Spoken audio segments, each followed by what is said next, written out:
sensacional, que você só vai ver em um lugar do mundo, e é aqui no programa Saúde Master da TV Master. Eu quero agradecer também a todas as pessoas que estão agora no canal 520 em HD da Claro, transmitindo para toda a nossa Paraíba. Muitas pessoas também conhecem como a NET. O importante é a audiência cativa de vocês. Hoje, repito, 2 entrevistas maravilhosas. Eu já tenho ao meu lado a minha primeira entrevistada, que eu posso dizer, é um grande nome, e daqui a pouco eu vou sintetizar o currículo. Eu já quero agradecer a presença da doutora Marcela Furtado. Doutora, muito obrigado, a senhora está, e é uma estreia no programa Saúde Master. Bom dia a todos. Queria agradecer especialmente à TV Master, né, o convite, em nome do amigo Fábio. É um prazer estar aqui no sábado de manhã falando com vocês. A gente vai ter um bate-papo bem educativo, né, informal, a respeito do câncer de mama, do câncer de colo uterino e diversas outras doenças relacionadas ao universo feminino. Então, agradeço e convido vocês a estar presente aqui conosco. Já está aparecendo aí o indicativo, obviamente, da doutora Marcela Furtado. E quando eu estive olhando, até comentando há pouco com a doutora, eu disse, doutora, eu sempre fico contente, mas demasiadamente impressionado com os currículos dos grandes médicos que têm passado e os que irão passar aqui no programa Saúde Master. E o caso da doutora Marcela é impressionante. Doutora, quer dizer, a senhora, lógico, mãe, professora, doutora, atuando em diversos locais e com especialidades assim grandiosas. E o tempo, doutora? O tempo é algo difícil, né, da gente controlar, mas eu acho que tudo aquilo que a gente faz com amor, com paixão, a gente tenta organizar para que tudo seja feito com qualidade e não deixando nenhuma aresta também prejudicada, digamos assim. É claro que quando a gente foca muito em uma área, outra inevitavelmente vai ter algum grau de prejuízo, mas eu sou muito feliz com o que eu faço, sou apaixonada pelo mundo do universo feminino, né, e tenho muita alegria de poder contribuir, né, como você começou aqui, em salvar vidas, em mudar contextos, em melhorar a qualidade de vida. E o meu foco, né, principalmente hoje que estou à frente da Sociedade Paraibana de Ginecologia e Obstetrícia, é ajudar a melhorar a assistência médica, principalmente no SUS, para as pacientes do sexo feminino. Que coisa linda e interessante. Olhem, por favor, o nosso tema, o principal, diz aí, a ginecologia previne doenças, melhora a vida sexual da mulher e ajuda a entender o seu corpo, promovendo saúde. Doutora, isso é um fato que não podemos questionar, porque verificamos todo dia e a senhora constata sempre atuando, seja na clínica, seja nos hospitais ou em qualquer tipo de atendimento. Não é isso, doutora? Perfeito. A mulher, em suas... né, eu costumo dizer que a ginecologia ela pega a mulher desde a fase inicial, enquanto criança, né, com os diversos distúrbios ginecológicos que podem acontecer nessa fase, na adolescência, na fase adulta, né, enquanto grávida, e aí por vai. Então, a ginecologia tem a oportunidade de acompanhar a mulher em todas as fases da sua vida, né, e são várias as doenças, não só físicas, mas emocionais e contextos sociais que podem impactar diretamente a saúde feminina. Então, nós, enquanto ginecos, nós somos ginecologistas, nós somos o clínico geral daquela paciente. Então, muitas vezes ela vai... estou perdendo cabelo, estou emagrecendo muito rápido. Ela lembra logo do gineco. Ela não pensa no clínico ou em alguma outra especialidade. Mas existe um afeto, um vínculo muito importante da mulher com o seu ginecologista. Porque provavelmente é o médico que o acompanha desde quando a mãe levava para o gineco. Então tem um vínculo também. Então a gente tem esse papel também de cuidar da mulher, não só da parte ginecológica, né, mas do contexto como um todo. Doutora, e outro símbolo que já estão a anotar o caso aí, o Alisson já pode colocar aqui para observarmos ainda melhor em câmera aberta. Nós estamos, além de tudo, na campanha que sempre estivemos e somos muito atentos aqui ao Outubro Rosa. Portanto, eu estou aqui belíssimo, né, 12 quilos a menos, e a doutora nem se fala, porque a doutora é linda em todos os aspectos, né, doutora? Muito obrigada, Fábio. E entrando nesse assunto, né, o Outubro Rosa, é impossível ninguém se atentar para ele ou a uma pessoa, porque em todo local que você vai, o shopping está rosa, a prefeitura está rosa, então vários ambientes da cidade estão rosas e de João Pessoa fora. E o que eu queria falar um pouco com vocês é que o Outubro Rosa ele não é uma campanha unicamente do Brasil, é uma campanha internacional de conscientização. Ah, Marcela, mas é para conscientizar, para assustar? De forma alguma, é conscientizar para prevenir. Então, na medicina, a gente acredita que a educação, a informação de qualidade, ela evita doenças, salva vidas. Né? Então, vejam, o câncer de mama, excluindo o câncer de pele, é o câncer que mais é incidente no sexo feminino, né, e que mais gera mortes. A OMS, né, principalmente aqui na nossa... O SUS, né, o DataSUS, na verdade, ele estima que até 2025 a gente vai ter, por ano, uma taxa de 74 mil novos casos de câncer de mama. E aí, Fábio, eu quero que você a gente tenha esse cuidado de que boa parte desses tumores, eles são preveníveis. Eles são preveníveis através de um rastreio, né? O câncer de mama tem um rastreio. Para as mulheres abaixo de 40 anos é indicado fazer o autoexame das mamas, né? A palpação das mamas, principalmente ali uma semana após a menstruação, que é quando os seios vão estar menos inchados, né? Vai ter menos edema relacionado ao ciclo menstrual. E para todas as mulheres após 40 anos é necessário fazer a mamografia. Então, a partir de um diagnóstico precoce, de uma lesão precursora, ou seja, uma lesão que ainda não é câncer, mas virá a ser se não houver diagnóstico e tratamento, a gente consegue prevenir. E não somente isso, mas todos os tipos de câncer, eles são influenciados pelo estilo de vida. Eu costumo dizer com as minhas pacientes que hoje, se você for a qualquer médico, seja gineco, ortopedista, clínico, geneticista, todos vão ser categóricos em dizer atividade física e alimentação saudável previne e trata doenças. Né? Então, o tratamento inicial para toda e qualquer doença é mudança no estilo de vida.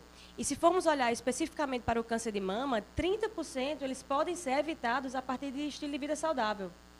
Então, a obesidade, um estilo de vida vinculado ao sedentarismo, alimentação rica em gorduras, ela aumenta a taxa de câncer em 30%. Então, muitas vezes as mulheres têm, eu tenho medo porque minha mãe teve câncer, minha tia, minha amiga teve câncer. Mas chega fortinha no consultório, eu digo, olha, sinceramente, o que você pode mudar, né, em relação a se cuidar é a mudança no estilo de vida. Então, uma dieta rica em frutas, em fibras, em produtos mais naturais. A gente costuma dizer, descasque mais e desembale menos. Então, isso salva vidas, previne não só o câncer de mama, como doenças cardiovasculares e vários outros tumores que também estão relacionados ao sexo feminino.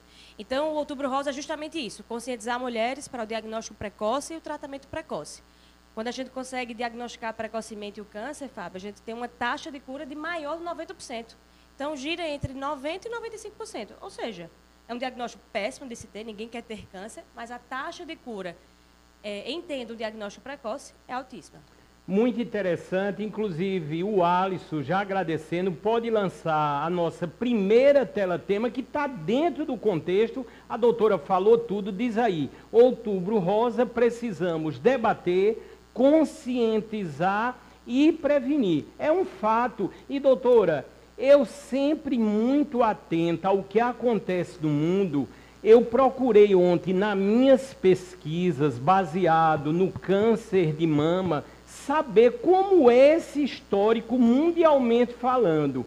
E me impressionei porque, me refiro ao câncer de mama, ele tem crescido em todo o mundo. Portanto, é importante dizer, porque muitas vezes a gente liga, às vezes negativamente até, ao Brasil. Mas temos que dizer que o Brasil está fazendo um excelente trabalho. É porque a situação é complexa e é mundial. E os fatores, muitos deles, a doutora acabou de citar. Não é isso, doutora? Isso, Fábio. Então, assim, a gente tem que entender que a obesidade não é um crescente só no Brasil, mas é um crescente no mundo, principalmente na América.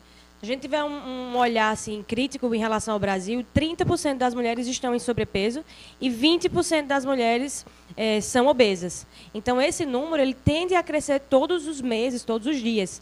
E não somente a obesidade, mas hoje em dia a mulher, e não é nenhuma crítica em relação a isso, tá? Ela tem um foco muito maior na sua vida profissional, acadêmica, então atrasa muito mais a maternidade, tem menos filhos do que antigamente, e isso também é um fator de risco. A gravidez, a amamentação é um fator protetor para os cânceres ginecológicos, em específico o câncer de mama. Então, o aumento da idade da maternidade gera um aumento do câncer de mama. Né? Então, não somente isso, mas o estilo de vida das mulheres. Né? Hoje nós somos muito mais estressadas, temos muito mais atribuições, e o estresse é um fator que gera câncer, digamos assim. Não que, estou estressada, vou ter um câncer, mas aumenta a sua probabilidade, porque isso é um fator inflamatório, oxidativo para as células. E só lembrando, eu quero até ressaltar, e daqui a pouco eu vou falar um pouco, as pessoas já estão até aqui me cobrando, né? O currículo da doutora é algo tão maravilhoso que nós poderíamos aqui escolher muitos e muitos temas. É óbvio que fizemos uma síntese, um apanhado assim das várias vertentes da doutora para poder dar uma maior amplitude no conhecimento e na utilidade pública e salvando ainda mais vidas, que este é o nosso propósito. Mas só lembrando aí dos vários tipos de câncer, a nível de Brasil, nós temos em primeiro lugar o câncer de pele, seguido pelo câncer de mama, próstata, cólon e reto, pulmão e estômago. Portanto, há um índice muito grandioso e a base de tudo está na informação que leva à prevenção e que vai levar à cura. Não é isso, doutora? Perfeito. Então, assim, só para deixar como um recado importante para você, mulher que está nos assistindo, se você tem mais de 30 anos, é recomendado que você faça o autoexame da mama, né? Através desse exame feito, de preferência, pelo menos uma vez ao mês, você vai conseguir detectar alterações na mama, e aí eu quero pontuar aqui para as mulheres, porque isso é algo bem presente no consultório, Fábio. Estou com dor nas mamas, né? Principalmente quando é em outubro, todo mundo enlouquece. Mas não. Sinais que podem alertar você, mulher, para que possa ter uma alteração nas mamas é a presença de nódulos, nodulações, principalmente endurecidas, que você palpa e elas não se movem, digamos assim, que elas são fixas à pele. Alterações no mamilo, a saída de secreção, principalmente a secreção sanguínea, né? Um líquido avermelhado, ou em água de rocha, que a gente chama, que é, de fato, um líquido transparente, como se fosse água. Né, alterações de mamilo, alterações da pele, pele mais engrossada, isso também pode ser sugestivo de sinais de câncer. E para todas as mulheres, isso aí é algo universal. Todas as mulheres, anualmente, após 40 anos, elas devem fazer a mamografia. Então, isso previne, né, Fábio? O diagnóstico precoce, como a gente falou, é o que garante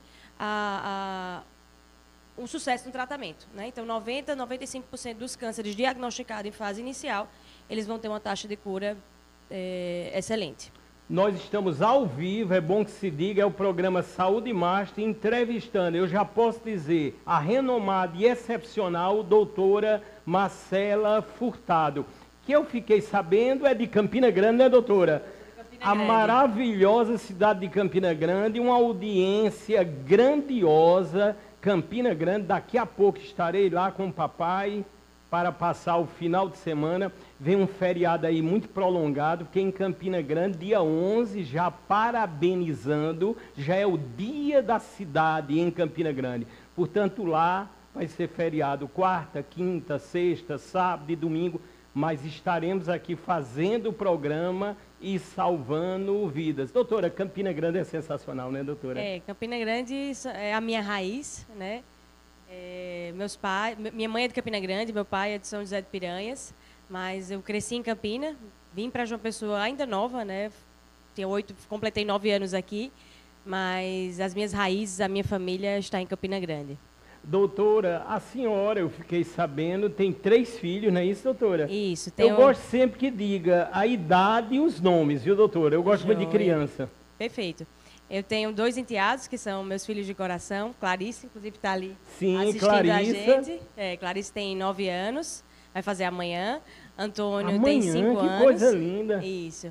E tenho Sofia, que é minha filha. Sofia acabou de fazer 1 ano. É a Um bebezinha. ano, que coisa linda. Doutora, por que não trouxe, doutora? Porque ia destruir o seu Destruir, auditório. né, doutora? Eu gosto muito, eu incentivo muito que as pessoas tragam, como é o caso agora. Inclusive, uma curiosidade aqui em relação à nossa companheira aqui de trabalho, a querida Tereza Madalena. Há toda uma relação aqui em relação à bisavó. Isso, a bisavó de Clarice, que a bisavó costura, da né? Clarice, que está aqui, que tem 9 anos, completa amanhã 9 ou 10? 9 anos. 9 anos amanhã, está assistindo aqui, a coisa mais linda do mundo.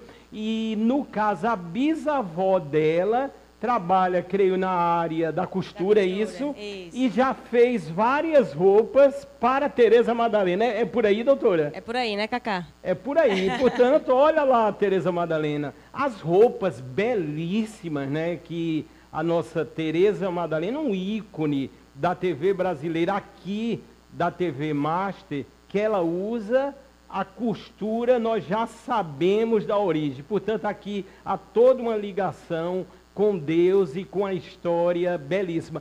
A senhora disse o nome dos 3 filhos? Disse o nome dos 3. Pronto, Isso. portanto já está aí registrado e nas próximas entrevistas pode trazer. A gente dá um jeito aqui. Combinado, vou trazer a turma toda. A turma toda. Vamos ver o próximo tema que aparecerá nessa conversa tão diferenciada. Tumores mais relevantes no sexo feminino. Doutora, esse tema é muito abrangente.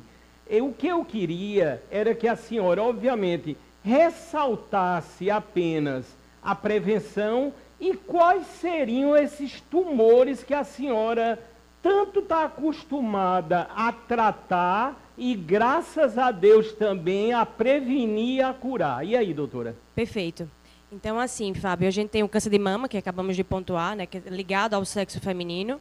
Em segundo lugar, de incidência, a gente vai ter o câncer de colo do útero, que esse é um tumor que muito nos entristece por ver ele ainda existindo. Eu quero ressaltar aqui, Fábio, por exemplo, a Austrália, que iniciou a vacinação com efetividade, né, contra o vírus do HPV, que é o vírus causador do câncer de colo. Eles vão erradicar essa doença até o ano de 2025. Então, infelizmente, nós, no Brasil, ainda temos, por ano, uma incidência de mais ou menos 14 mil novos casos relacionados ao câncer de colo uterino. Então, o câncer de colo, já está... Muito interessante a estrutura. A senhora puder levantar um pouquinho, doutora? Pronto, ótimo. Então, a estrutura que a doutora trouxe aí. Ótimo. Então, o câncer de colo uterino é o câncer relacionado a essa estrutura. É o que conecta, né, o útero à vagina. É exatamente o local onde a gente faz a prevenção, né, do câncer através do Papa Nicolau. Né? Então, Papa Nicolau é a citologia oncótica, que é o exame que a gente faz para rastrear alterações no colo uterino. É um exame que deve ser realizado em todas as mulheres anualmente após o início da vida sexual. Tá? Então, esse é o exame que previne. Através de um Papa Nicolau alterado, a paciente é encaminhada a fazer uma colposcopia, que é um exame que a gente faz com uma lente de aumento para avaliar o colo, né, e identificar lesões, que a gente coloca 2 tipos de substância, um é o ácido acético, depois o iodo. Através dessa, existe um contraste, né, entre as células alteradas e esses tipos de soluções que a gente consegue identificar, biopsiar e dar um diagnóstico. Então, infelizmente, o câncer de colo de útero, no Brasil, é para dizer que nós somos ainda incompetentes. Incompetentes no sentido de, se é algo tão prevenível que existe uma vacina, porque ainda temos. Né? Assisti uma aula recentemente, Fábio, inclusive da professora Vanúzia, e ela trouxe um dado que me entristeceu bastante. Ela comentou que as prefeituras no Brasil, de maneira geral, em especial na Paraíba, elas pedem 20% da necessidade do HPV, justamente porque não tem procura. Então, é preciso ter uma conscientização de que meninas de 9 a 14 anos e meninos, né, porque nos meninos o vírus de HPV, claro, não vai causar o câncer de colo do útero porque não existe, né, mas pode causar câncer nos órgãos genitais femininos, alterações, na verdade. Então, é indicado para todas as meninas, e o SUS oferece de 9 a 14 anos, e todos os meninos de 11 a 14 anos. E isso é muito importante que essa vacinação seja feita antes de ter o contato sexual. né? Para que tenha uma maior possibilidade de prevenção. E repito, aqui quero deixar essa orientação também, que eu sei que tem mulheres mais velhas fora dessa faixa etária que pode estar nos assistindo, é indicado que faça mesmo que não esteja nesse período. E também é indicado que faça mesmo que já tenha tido relação sexual e que já tenha sido contaminada com o vírus. O vírus do HPV ele está presente em praticamente todas as mulheres que são sexualmente ativas. Os estudos mostram que 80% de todas as mulheres que já tiveram pelo menos uma relação sexual já foram contaminadas com o vírus, né? Então, mesmo já tendo o vírus circulando no seu corpo, digamos assim, é importante fazer a vacinação porque aumenta a sua imunidade, aumenta a sua capacidade de combater com o vírus e, assim, eliminar. Mulheres saudáveis, de maneira geral, principalmente mulheres jovens, entre 20 e 25 anos, a gente tem uma taxa de combate, né? A imunidade consegue eliminar esse vírus, digamos assim, em até 70% dos casos. Ou seja, não são todas as pacientes que foram contaminadas que vão ter algum tipo de lesão, né? Então, até o momento que a paciente se infecta com o vírus do HPV para desenvolver o câncer de colo do útero, de fato, leva uma média de 10 anos. Ou seja, a paciente que tem câncer de colo, né, ela tem a possibilidade de diagnosticar em fases precoces, né, lesões pré-cancerígenas, né, que a gente chama as lesões de baixo grau ou de alto grau, ou lesão, a NIC, né, que é neoplasia intraepitelial cervical, antes de desenvolver um câncer propriamente dito. Então, em relação à mamografia, é para todas as mulheres após 40 anos. Em relação à citologia oncótica, que é o Papa Nicolau, deve ser recomendado para todas as mulheres com vida sexual ativa, né, após a primeira relação sexual, de maneira anual. A gente antecipa esse rastreio, ou essa repetição do exame, de acordo com o último resultado. Se vier algum resultado alterado, a gente vai indicar a cada 3 ou 6 meses, isso aí vai depender da conduta de cada ginecologista. Mas, de maneira geral, o câncer de colo uterino é muito prevalente, muito incidente ainda no nosso meio, e o pior, não dá sintomas. Então, o câncer de mama, muitas vezes você consegue sentir, viu uma alteração, né, corre para fazer o exame. O câncer de colo, não. O câncer de colo, para dar algum sintoma, ele já está num estágio mais avançado, que vai ter sangramento, vai ter lesões no colo mais graves, né? A paciente, quando o tumor já se incide já se estende de maneira lateral, ela pode comprometer até o ureter, né, que é o canal que esvazia a urina, e gerar problemas nos rins. Então, a paciente pode ter hidronefrose, que é edema nos rins, e até insuficiência renal, mas isso em casos mais avançados. Então, de maneira geral, a recomendação é procure o seu ginecologista todos os anos para realizar o citológico. Um alerta muito importante em relação à vacina do HPV, que a doutora Marcela Furtado fez. Eu nunca vou levar o programa aqui para outra linha, porque o nosso compromisso é salvar vidas, não é criar polêmica. Mas tem algumas coisas que eu preciso falar. As escolas, eu falo agora como um todo, o meio educacional, universidades, escolas públicas, particulares, não importa. Eu digo com toda exatidão, vocês precisam serem mais inteligentes. Vocês estão precisando ler. Eu me refiro a diretores, coordenadores, professores.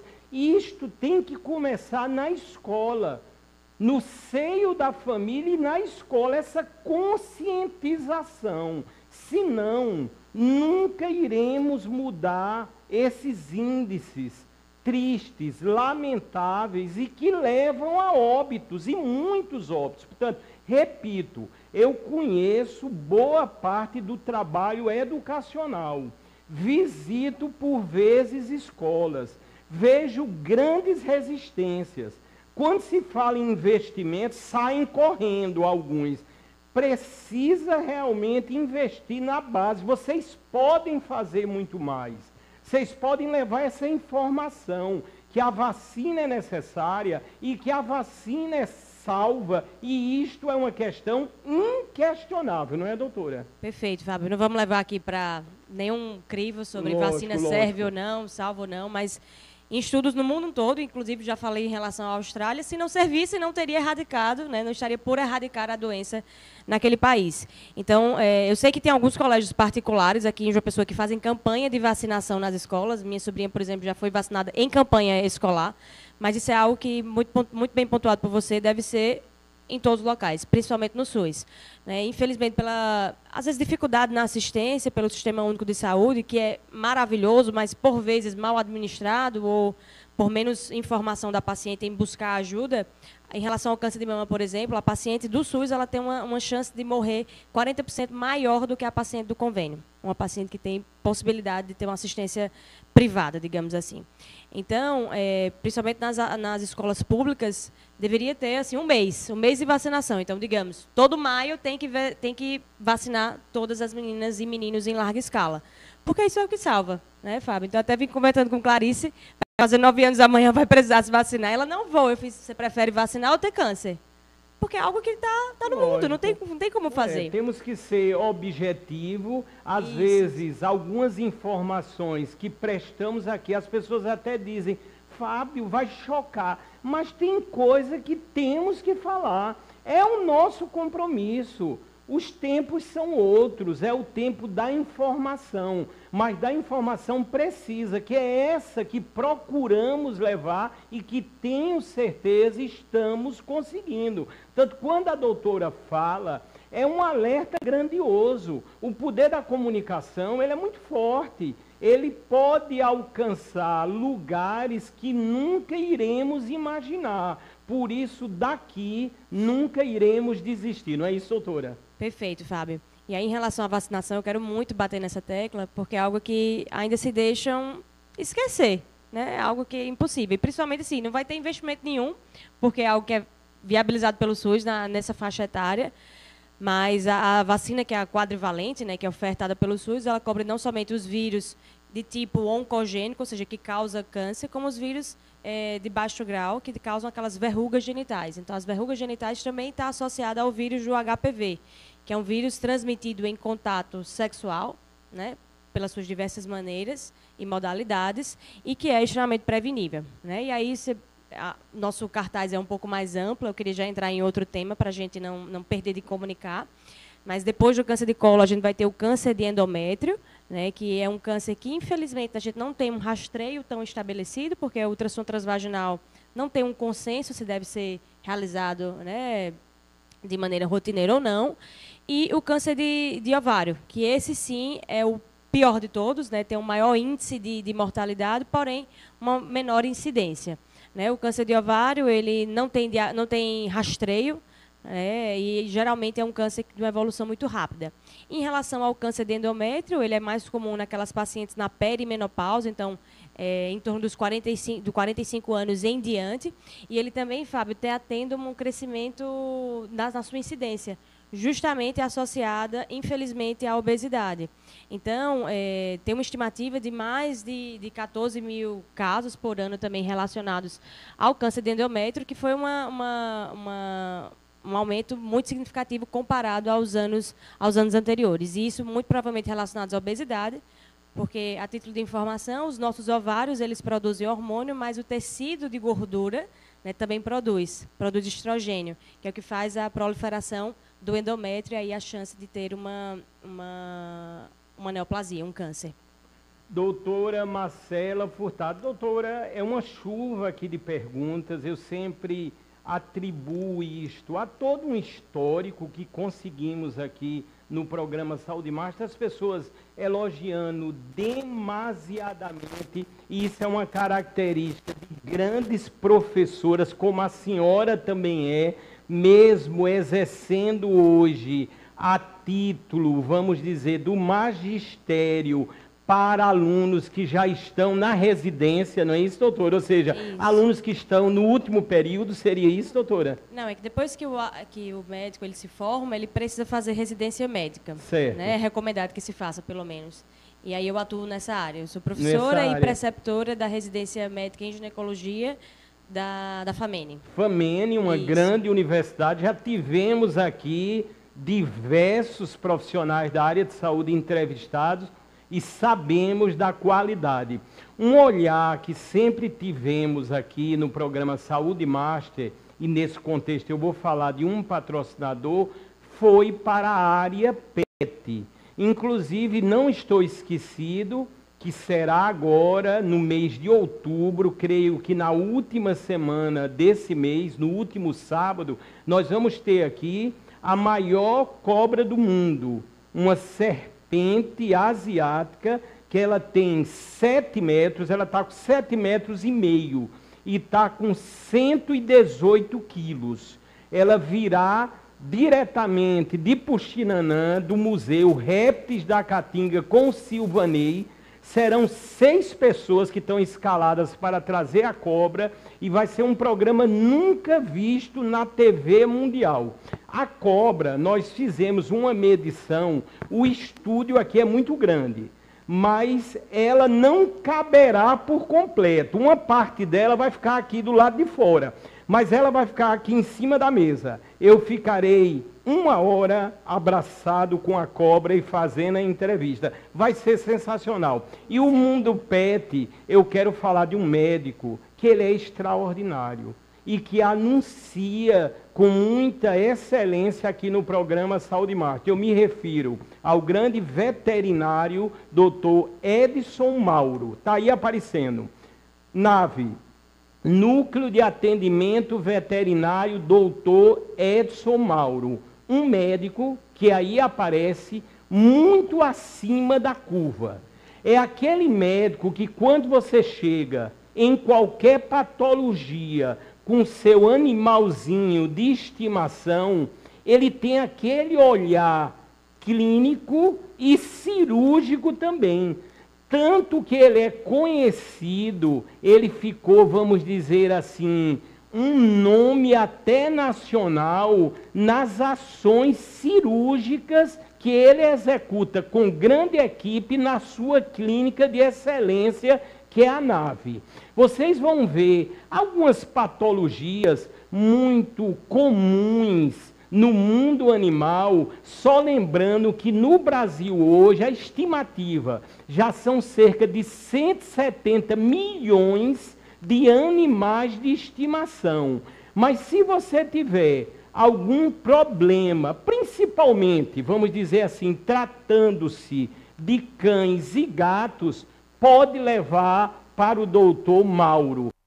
Essa fundamentação ou as patologias que aí aparecem, e que são inúmeras nesse setor, todas são de conhecimento dentro das grandes especialidades do doutor Edson Mauro. Portanto, se quiserem ou precisarem de uma grande clínica, não só no âmbito cirúrgico, mas também no campo clínico, da prevenção. E olha que interessante, se precisar de uma cirurgia, o seu animalzinho de estimação, o cuidado lá é total e a internação na NAVE funciona 24 horas.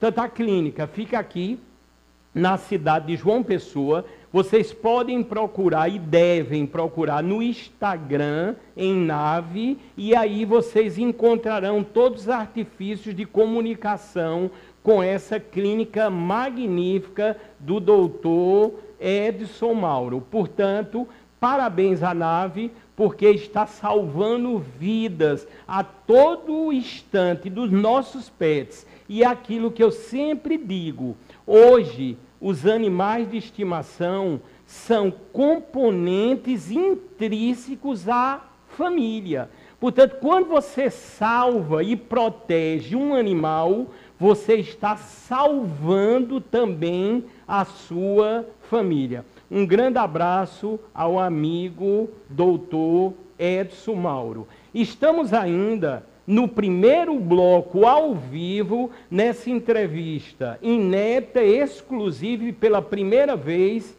com a doutora Marcela Furtado, realmente um conhecimento vasto, trabalhando em vários segmentos da ginecologia e uma atuação que a Paraíba realmente tem que aplaudir, porque são pessoas abnegadas que têm na alma e no coração o intuito básico, repito, de salvar vidas e mais vidas. Vamos ver o próximo tema que aparecerá na nossa discussão, que a doutora, inclusive, falou, e quando eu li essa ligação intrínseca, me refiro endometriose e infertilidade são casos crescentes. Doutora, eu vi que no caso, a senhora já falou e nós trouxemos um programa agora recente que demos muita ênfase à endometriose. E quando se liga, que é o caso com a infertilidade, que se dá, por exemplo, a inflamação, essa situação pode se tornar séria, não é, doutora? Perfeito, Fábio. Eu costumo dizer que a endometriose é a menina dos meus olhos, né? É a área que eu mais atuo, principalmente no consultório e nas cirurgias. Mas só a título de informação, a endometriose é quando um tecido que é semelhante ao endométrio, que é o tecido que recobre a parte interna do útero, certo? Ele cresce em alguma região fora do útero, principalmente nos ovários, nos ligamentos, né, que sustentam o útero, mais comum no ligamento útero-sacro, no intestino, na bexiga, nas fossas ováricas, onde passam os ureteres. Então, de maneira geral, é uma doença que está relacionada em mulheres jovens, né? Para a gente ter uma ideia, a incidência é de mais ou menos 10% de todas as mulheres em idade reprodutiva. Então, 1 a cada 10 mulheres elas vão ter endometriose. E se a gente olhar para as mulheres que são inférteis, né, 50% delas têm uma chance maior, né, tem um diagnóstico, na verdade, de endometriose. Então, quanto mais avançada for a doença, obviamente, maior a chance de infertilidade e menor a chance de beber em casa, né? Então, quanto mais leve, digamos assim, quanto mais superficiais forem as lesões, maior a chance de gestação. É uma doença que a gente imagina que seja subdiagnosticada, porque nós, enquanto médicos, enquanto sociedades, temos uma dívida imensa com as mulheres, porque, enquanto mulheres, nós crescemos ouvindo que sentir cólica, sentir dor durante a menstruação é normal, porque a minha irmã sente, a minha amiga sente, a minha mãe sentiu muito. Então, a mulher, muitas vezes, ela tem isso como sendo algo normal. Os estudos mostram, Fábio, que a mulher que tem dor pélvica crônica, para ter o diagnóstico de endometriose, ela pode levar de 7 a 8 anos, né, o tempo de diagnóstico. Então, são mulheres muito sofridas, sabe? São mulheres que são desacreditadas, que são taxadas pela família e por muitos colegas, ou às vezes até por algum profissional desavisado, como loucas, como extremistas, né, que está somatizando, está intensificando aquele quadro de dor.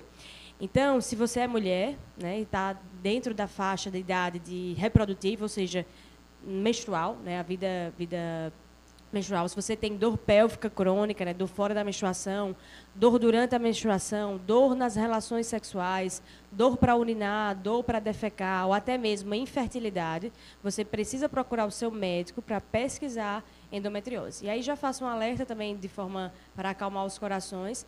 Nem toda mulher que tem dor pélvica, né, que tem cólica, tem endometriose. Então, aquela dor que cessa rapidamente com medicações simples, com analgésicos, não é o que nos chama a atenção. Mas nos chama a atenção principalmente aquelas mulheres jovens, né, que têm cólica menstrual e que esse grau de dor piora ao longo dos anos. Então, essas mulheres, elas devem e merecem procurar um ginecologista para fazer o mapeamento, né, a pesquisa específica para endometriose. E aí, entrando nisso, né, através de uma consulta médica, uma anamnese muito bem feita, investigando os fatores de risco, principalmente saber se a mulher tem casos na família de endometriose, né, porque quem tem um risco 7 vezes maior de ter a doença. Não apenas isso, mas se está tentando engravidar e não consegue, se toma remédio, né, vai multimedicada e não consegue, aquela menina que tenho que ir embora do colégio, não consigo ir trabalhar, não consigo ir na faculdade. Então, tudo isso nos alerta, né, para uma possibilidade. Associado a isso, ao exame físico, né, o toque vaginal, bimanual, por exemplo, nos possibilita dar o diagnóstico e os exames complementares, que é a ressonância da pelve e a ultrassom transvaginal com preparo intestinal. Então, através desse diagnóstico, a gente consegue evitar complicações das doenças e, tratando precocemente, a gente consegue evitar também uma possível infertilidade. E, assim, é muito difícil, Fábio, porque são os anos mais produtivos de uma mulher. Então, é quando a menina está no colégio, é quando a adolescente está querendo namorar ou está estudando para entrar na universidade. E aí eu lido muito com isso no consultório. Doutora, eu preciso de alguma resolução, porque eu vou estudar, vou fazer meu Enem, eu preciso passar na universidade, estão incapacitadas por dor. Então, é um desespero da família, porque é a mãe que vê a menina sofrendo, é o marido que, por vezes, não entende que ela não quer ter relação porque sente dor, então já acha que é algo pessoal com ele, não consegue entender o universo feminino. Então, assim, é algo que não impacta somente a mulher, mas impacta, né, muda o contexto familiar de maneira geral. E de todos esses sintomas, a gente costuma dizer que são os 6D, né, mais comuns, que foram os sintomas que eu comentei, a infertilidade, né, a dificuldade para engravidar é o disparado. Né? As pacientes, algumas eu já escutei, doutora, eu preferia morrer sentindo dor do que ser infértil. Então, para mim, o problema muito maior do que sentir dor é não conseguir engravidar. E hoje, graças a Deus, a medicina evoluiu bastante, a gente já consegue entender que a endometriose é uma doença inflamatória, né, de base imunológica, que responde ao estímulo hormonal. Então, para as mulheres com endometriose, tem a necessidade da mudança naquele estilo de vida que já comentamos anteriormente, né? A atividade física, ela combate os sintomas de endometriose, porque libera endorfinas que são analgésicas, que melhoram a dor. Ela também consegue diminuir, ou tentar, na verdade, diminuir a inflamação que a doença gera. A alimentação anti-inflamatória, ou seja, evitando carne vermelha, leite e derivados, glúten, né, os doces de maneira geral, o excesso de café, assim como o álcool, né, o tabaco, tudo isso acaba aumentando a inflamação no corpo e retroalimentando as lesões de endometriose. Então, em relação à endometriose, também não existe um exame de rastreamento, mas a conscientização, a educação, falar sobre isso, entender que nem sempre sentir dor é normal, na maioria das vezes não é, principalmente se for uma dor incapacitante, as mulheres devem e merecem ser assistidas nesse ponto de vista. E pensando em fertilidade, né, 50% das mulheres que são portadoras de endometriose podem ter algum grau de dificuldade para engravidar. Em alguns casos, a gente consegue resolver ou melhorar as taxas de sucesso na fertilidade com a cirurgia. Né? Outros casos, principalmente quando a paciente é mais velha, quando tem uma baixa reserva ovariana, ou seja, tem poucos folículos, digamos assim, a gente acaba tendo a preferência de indicar uma fertilização in vitro. Né? Então, é difícil assim, contextualizar e simplificar isso, é algo que tem que ser discutido mesmo a quatro mãos, né, com o médico e com a paciente. Mas fico feliz em poder já anunciar, dar esse alerta aqui para vocês, meninas, adolescentes, mulheres que sofrem, né, e também alertar. Em alguns casos, a endometriose ela é assintomática, mas eu recebo vários pacientes no consultório, doutora, eu nunca me preveni, sou casada há 5 anos, mas eu não estou tentando engravidar. Você não acha estranho? Você tem relação com seu marido, não se previne, mas não está querendo engravidar e também não engravida, tem algo errado. Verdade, né? doutora. Então, muitas pacientes, não, é porque eu não estou tentando. Eu fiz, não, você está tentando, né? A relação desprotegida é tentar engravidar. Então, esse ponto é super importante, é importante procurar ajuda para pesquisar, né? Em alguns casos são assintomáticos e as lesões são extensas. Né? Então, é preciso ter esse cuidado, procurar o ginecologista realmente anual, que é a forma mais efetiva de prevenir os cânceres ginecológicos, né? E alguns outros distúrbios inflamatórios, como, por exemplo, a endometriose. Doutora Marcela Furtado. Doutora, a senhora é a dona do conhecimento aqui, mas eu vou fazer uma linha de raciocínio dentro desse comentário da senhora. Chegou esse pensamento agora. A menstruação nas meninas está vindo cada vez mais cedo. Antes tinha uma média, há alguns anos, que era entre 14 e 15 anos. Agora já se fala entre 10 e 11 anos. Nesse caso, elas não estarão, vamos dizer, mais predispostas a terem essas doenças?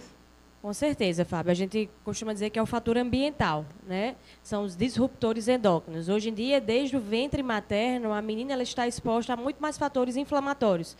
Até assim, tudo que a gente come, hoje em dia, a maior parte dos alimentos, eles são contaminados com estrogênio, né? Então, o frango, o ovo, e tudo isso passa, né, através da placenta, chega no bebê, né, a exposição a dietilbestrol, que é um tipo de disruptor endócrino, que pode alterar a genética da menina e predispor a ter doenças. Né? Não somente isso, mas a alimentação cada vez pior, né? A obesidade, que também é um crescente na infância, né? Como eu expliquei, que o tecido gorduroso também produz estrogênio, acaba induzindo a uma antecipação, né, do tempo da menstruação, digamos assim. Então, tudo isso, o nosso estilo de vida atual, infelizmente, corrobora para a endometriose e várias outras doenças.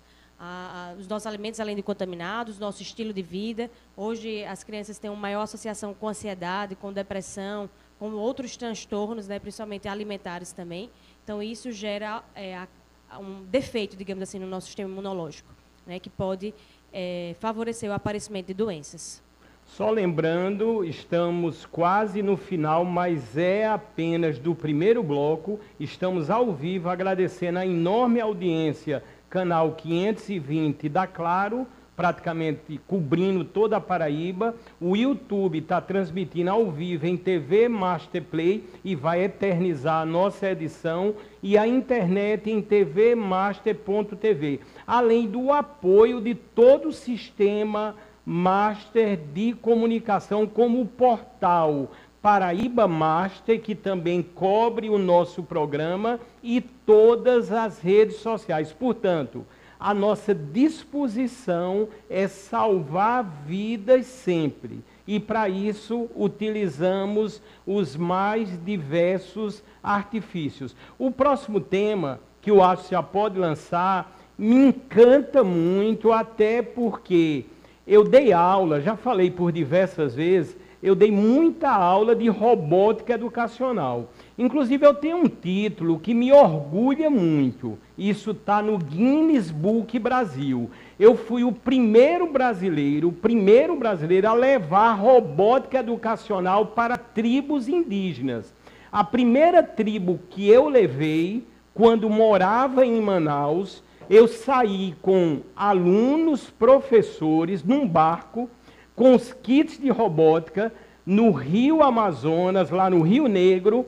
1h30, chegamos na tribo chamada Sataré Maué, e lá começamos a dar aula de robótica para índios, a partir de 2 anos de idade.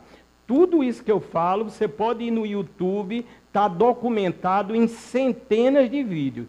Quando falamos cirurgia robótica, no caso agora da ginecologia e obstetrícia, eu fico muito encantado. E eu sei que a senhora tem essa especialização. E aí, doutora? Isso, Fábio. A cirurgia minimamente invasiva, né, que é a laparoscópica, seja ela a laparoscópica convencional ou assistida por robô, foi um dos maiores ganhos no âmbito cirúrgico. Né? Hoje a gente consegue fazer cirurgias cada vez mais complexas, com um maior nível de segurança, né? Com menor dor no pós-operatório, com um retorno mais precoce para casa e para suas atividades. Né? E a cirurgia robótica é algo que não é mais tão recente. Né? Aqui no país já tem mais ou menos há quase 15 anos. Né? Infelizmente, na nossa cidade aqui, em João Pessoa e no nosso estado, ainda não temos um aparelho de robô, mas já temos a atuação nessa área. E a cirurgia robótica, ela permite uma melhor visualização da pelve. Então, convenhamos comigo, quanto melhor você enxerga, melhor você opera. Né? E também possibilita um conforto melhor ao médico durante a realização do exame. Porque a cirurgia laparoscópica ou a cirurgia convencional, aberta, ela tem algum grau de desconforto pelo posicionamento, mas a cirurgia robótica não. O médico fica em um console, na qual ele realiza todo esse procedimento, e os braços do robô estarão docados no paciente. Tá? E alguns pacientes acham que é o robô quem opera, né? Mas o robô é operado por um médico. E a robótica vem para mudar o mundo mesmo, sabe, Fábio?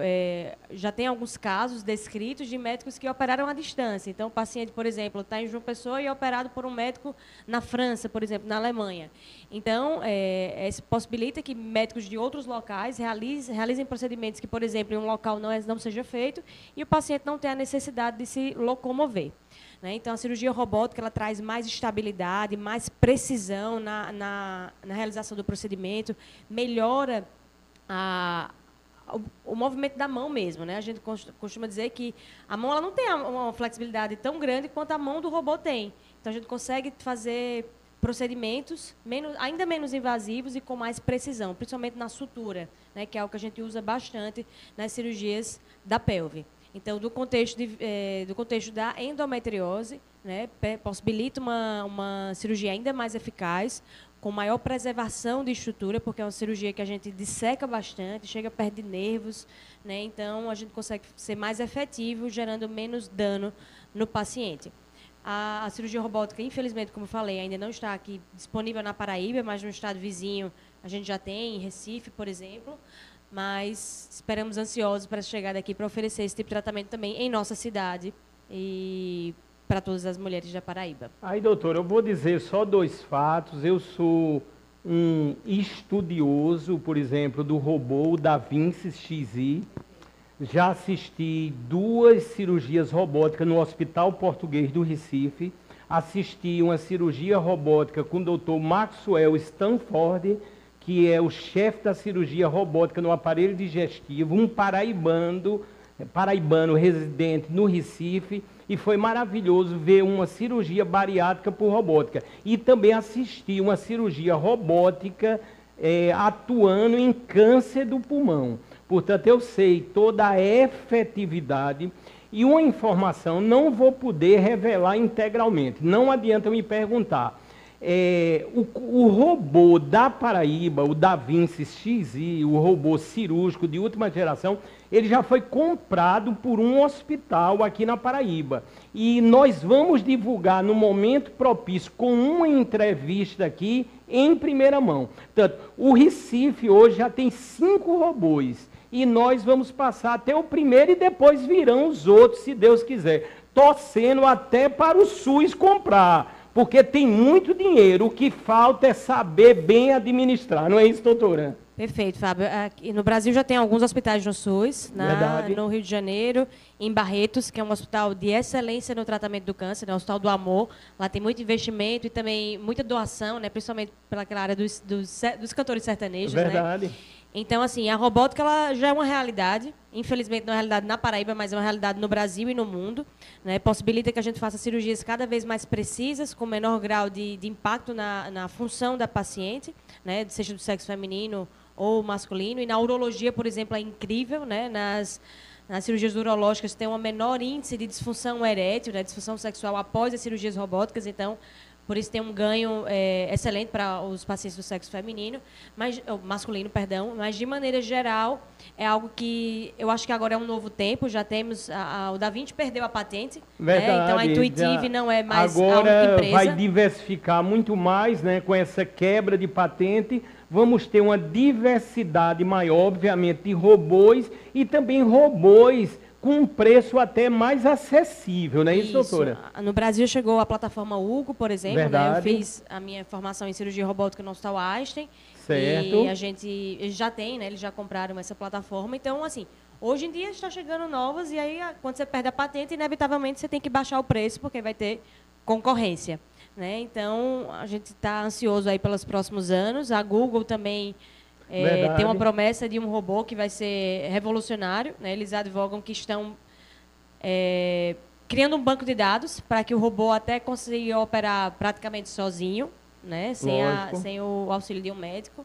Mas eu espero que não, porque mas eu acho que, claro, a evolução da tecnologia vai nos possibilitar ganhar muita coisa. Se for oferecer um melhor tratamento para o paciente, é o que interessa. É o que vale. Exato. Já temos casos, né, que vai ser reproduzido aqui no Brasil com 5G, do cirurgião propriamente não vai precisar estar no centro cirúrgico. Então, não foi o que eu falei? O paciente fora do seu país. Ele vai estar no console, que pode ser até a casa dele, teoricamente, não é, doutora? É só um pouquinho caro ter um console em casa, caro, né? Uma brincadeira agora, doutora, cara, mas vai baratear e grandes centros isso vai ser a diferença. Nós vamos chegar lá, se Deus quiser. E, doutora, eu vou fazer um pedido. Quando tiverem os robôs cirúrgicos aqui na Paraíba e a senhora for fazer uma das cirurgias robóticas, dentro de todos os protocolos, eu quero ser convidado. Você vai ser anunciado eu quero ser convidado porque é uma emoção única. Eu, como eu digo, já participei, mas cada momento desse, quando a gente vê a sabedoria humana nos grandes médicos como a doutora Marcela Furtado, e Deus agindo nessa história toda, e ali um robô sendo manipulado na função plena de salvar vidas, isso é uma coisa que a gente pode dizer fascinante, não é, doutora? Perfeito. E assim, a tecnologia tem que evoluir mesmo para isso, né? Para que cada vez mais pacientes tenham uma melhor assistência e um melhor resultado. Então, brincadeiras à parte, é óbvio que ficaremos muito felizes se conseguir melhor, operar melhor do que nós, obviamente. Então, o importante é que o paciente saia bem, curado e com a sua qualidade de vida restabelecida. Isso é o que, de fato, importa. Só lembrando que daqui a pouquinho, no segundo bloco ao vivo do programa Saúde e Master, será outra estreia. Nós vamos ter a presença ilustre da psicóloga clínica, doutora Tatiana Nascimento. Vocês vão ver uma entrevista muito forte, muito esclarecedora, que no âmbito da nossa conversa, é óbvio, nós vamos falar também da assistência psicológica que deve ser promovida, por exemplo, dentro do contexto do Outubro Rosa, ou seja, as pacientes que estão acometidas com câncer de mama. Portanto, uma entrevista, repito, muito interessante e, acima de tudo, necessária no segundo bloco com a psicóloga, é uma estreia ao vivo, a doutora Tatiana Nascimento. Vocês vão ver coisas e ações, informações surpreendentes. Será daqui a pouquinho, porque nós estamos no final aqui da entrevista com a doutora Marcela Furtado. Doutora, eu quero agradecer imensamente à senhora. Eu fiquei muito impressionado e eu costumo dizer, hoje, com a senhora, já é a entrevista de número 537. Quer dizer, o próximo bloco será a médica de número 538. Eu sempre gostei muito de números, né? 27 anos dando aula de física. E, doutora, o currículo da senhora é algo maravilhoso. O serviço que a senhora presta a todas as pessoas em prol da vida é uma coisa única. Portanto, eu parabenizo a senhora como mulher, como professora, como médica. Eu não tenho dúvida nenhuma. Eu estou diante, e o público constatou, de uma médica muito acima da curva. Muito obrigado, doutora. Muito obrigada, Fábio. Eu costumo dizer que de nada vale um currículo se a gente não tratar o paciente com empatia, com amor e com respeito. De nada vale inúmeros títulos se a gente não fizer a diferença, né? Então, eu entendo que a minha profissão é uma missão, né? Eu fui escolhida por Deus para estar na posição que eu estou hoje. E eu agradeço a confiança sua pelo convite, agradeço a confiança das minhas pacientes, né? E de cada um que tirou o seu tempo para nos escutar aqui. E eu também preciso dizer que eu tive uma grande referência. Minha mãe é ginecologista. Sim, eu queria que a senhora citasse, lá de Campina Grande, né, doutora? De Campina Grande. Qual é o nome dela, doutora? Soraya Furtado. Soraya Furtado, em Campina Grande. E a família Furtado é muito conhecida e tem todo um histórico, como estamos a observar. Isso está no DNA, na área médica também, né, doutora? Interessante, né? A minha tia-avó, por exemplo, foi a primeira ginecologista da cidade de Campina Grande. Primeira né? ginecologista. Terezinha. Doutora Terezinha, sensacional. Isso. Campina Grande está vibrando agora, eu tenho certeza. Isso, aí minha mãe fez ginecologia inspirada por ela, né? Eu, obviamente, também me inspirei na minha mãe, uma grande profissional. Se eu pudesse ser metade do que ela é, eu já tô satisfeita. E tenho várias outras primas, doutora Juliana, que também é ginecologista, doutora Ivana, em Campina Grande, é ginecologista, doutora Rafaela, que é mastologista aqui em João Pessoa, então todo mundo da família acaba trabalhando com a saúde da mulher, e o que nos deixa muito felizes. Sensacional, quer dizer, vejam os senhores e as senhoras a importância, né, de Deus e gerando esses links do amor, da união, da vida. Doutora, isso é fantástico. Portanto, eu costumo dizer, e sempre vou dizer, tudo o que acontece aqui é diferenciado e é uma bênção de Deus para todos. Doutora, muito obrigado mais uma vez. Eu que agradeço, Fábio. Eu agradeço o convite da TV Master, especial no seu nome, sua produtora super gentil, Verônica.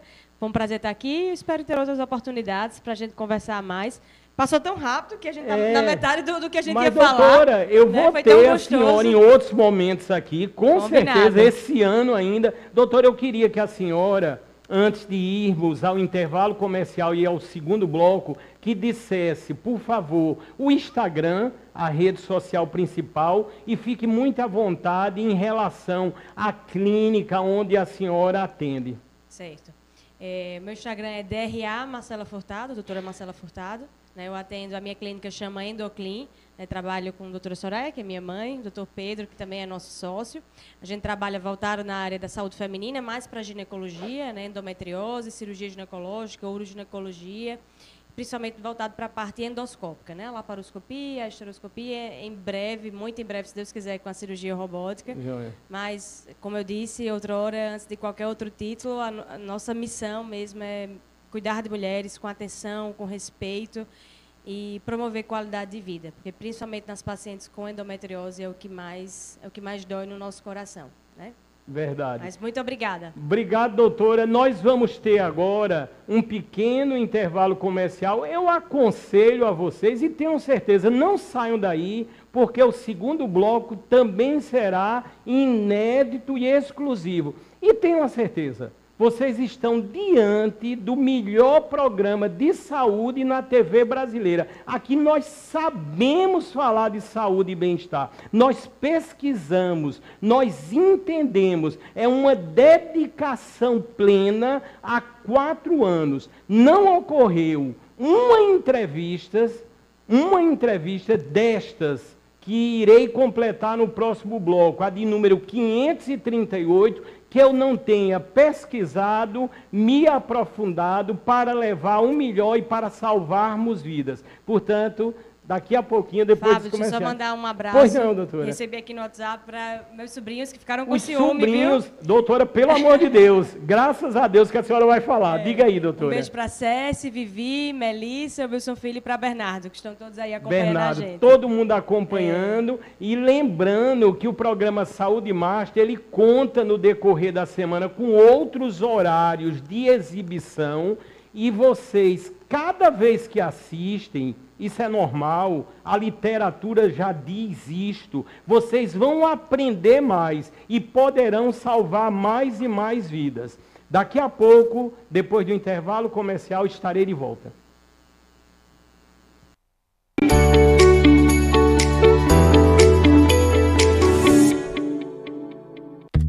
São Brás apresenta Seu bom dia com muito amor, com muita fibra e muito sabor, muita saúde, muita felicidade. Chegou a aveia São Brás, que qualidade. A São Brás que tá na casa da gente. Agora tem aveia, experimente. Chegou a aveia São Brás. Aproveite esse sabor.